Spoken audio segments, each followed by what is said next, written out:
Assalamualaikum warahmatullahi wabarakatuh. Kami daripada kumpulan 1 akan membentangkan tentang bahasa Melayu, iaitu salah satu peruntukan yang penting dalam perlembagaan. Saya, Bahirah binti Ismail, akan membentangkan beberapa isi penting tentang bahasa Melayu. Bahasa Melayu menjadi bahasa perantaraan semenjak abad ke-15 dengan wujudnya Kesultanan Melayu Melaka. Selain itu, pada abad ke-15 juga, bahasa Melayu merupakan bahasa utama yang digunakan oleh pedagang-pedagang yang datang dari serata dunia. Seterusnya, penggunaan bahasa Melayu mulai merosot pada zaman penjajahan British. Hal ini kerana penggunaan bahasa Inggeris lebih diutamakan dalam bidang pentadbiran maupun pendidikan. Namun begitu, terdapat beberapa pegawai British yang berminat dengan keunikan bahasa Melayu dan secara tidak langsung mereka menjadi sarjana bahasa Melayu. Sebagai contoh, Stamford Raffles dan R.J. Wilkinson.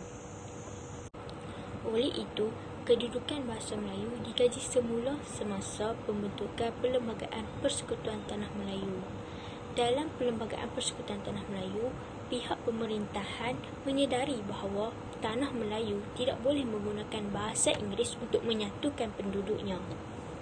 Akhir sekali, pihak pemerintahan Tanah Melayu berpendapat bahawa bahasa Melayu perlu dimaktubkan dalam perlembagaan yang memperuntukkan bahasa kebangsaan ialah bahasa Melayu. Hai, Assalamualaikum. Saya Tasnim. Saya akan bentangkan tentang bahasa Melayu. Bahasa Melayu telah dimaktubkan dalam perkara 152 Perlembagaan Persekutuan yang memperuntukkan bahasa Melayu mestilah digunakan untuk maksud-maksud rasmi seperti apa-apa maksud suatu pihak yang berkuasa awam.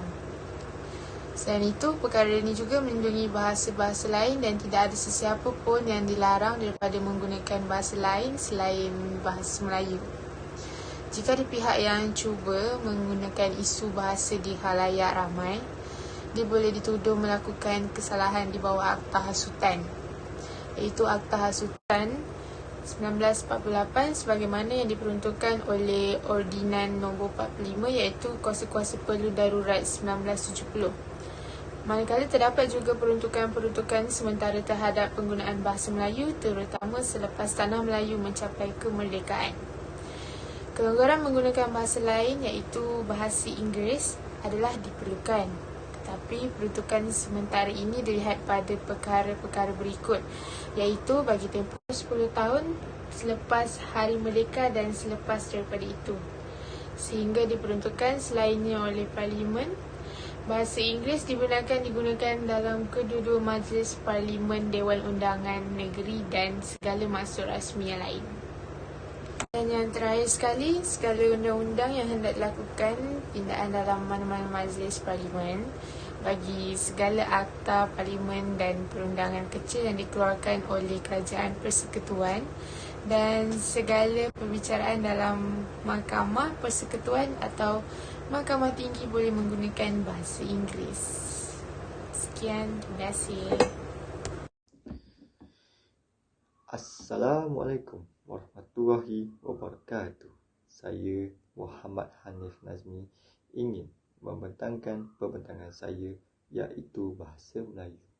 Yang pertama, selepas 10 tahun Parlimen menggunakan peruntukan sementara melalui Akta Kebangsaan 1967. Yang kedua, akta ini tidak boleh dipakai bagi negeri Sabah dan Sarawak. Yang ketiga, akta ini juga dikenali sebagai Akta 1963 dan 67. Yang keempat, akta ini disemak dari Akta Kebangsaan 1963. Yang kelima, merujuk perkara 161. Bahasa Inggeris tidak boleh dipakai bagi apa-apa maksud dalam fasa 2 sehingga 5.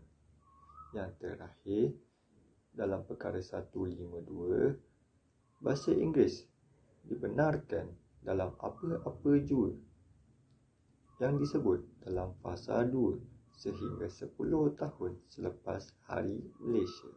Sekian daripada saya. Hai, nama saya Muhammad Ali Abdul. Saya akan membentangkan bahasa Melayu. Penggunaan bahasa Inggeris di dalam mana-mana majlis parlimen oleh seseorang ahli atau dari negeri Sabah dan juga Sarawak. Selain itu, penggunaan bahasa Inggeris bagi presiden di dalam mahkamah tinggi di Sabah dan Sarawak atau di dalam mahkamah rendah di negeri Sabah atau Sarawak. Seterusnya, penggunaan bahasa Melayu penggunaan bahasa Inggeris di negeri Sabah atau Sarawak di dalam Dewan Undangan atau bagi maksud rasmi Kerajaan Persekutuan. Tiada atau parlimen sebagaimana yang disebut dalam fasa 1 boleh mula berkuat kuasa berkenaan dengan penggunaan bahasa Inggeris bagi presiden di dalam Mahkamah Persekutuan. Peruntukannya yang berkaitan telah diluluskan melalui enakmen Badan-Badan Perundangan Negeri Sabah dan Sarawak. Tiada akta sedemikian boleh mula berkuat kuasa berkenaan dengan penggunaan bahasa Inggeris di negeri Sabah dan Sarawak dalam fasa 2. Akhir sekali, sehingga akta itu atau peruntukannya yang berkaitan telah diluluskan melalui enakmen Badan Perundangan Negeri itu. Sekian, terima kasih daripada saya, Muhammad. Assalamualaikum warahmatullahi wabarakatuh. Nama saya Muhammad Aziz bin Othman. Ingin membentangkan bagi tajuk bahasa Melayu. Bagi presiden di dalam Mahkamah Persekutuan atau Mahkamah Rayuan yang disebut dalam pasal 2 dan 3 ialah apa-apa presiden atas rayuan dari Mahkamah Tinggi di Sabah dan Sarawak. Selain itu, bagi apa-apa presiden di bawah fasa 2 perkara 184-128 boleh memutuskan sesuatu soal yang telah berbangkit dalam presiden di hadapan Mahkamah Tinggi di Sabah dan Sarawak atau juga sebuah mahkamah rendah di negeri Sabah dan Sarawak. Dalam perkara 152 di dalam negeri Sabah dan Sarawak ialah sesuatu bahasa ibunda yang pada masa ini digunakan di negeri itu. Bahasa ibunda ini boleh digunakan di dalam mahkamah anak negeri atau bagi apa-apa kanun undang-undang anak-anak negeri dan ahli Sarawak dan sehingga dapat diperuntukkan melalui enakmen Badan Perundangan.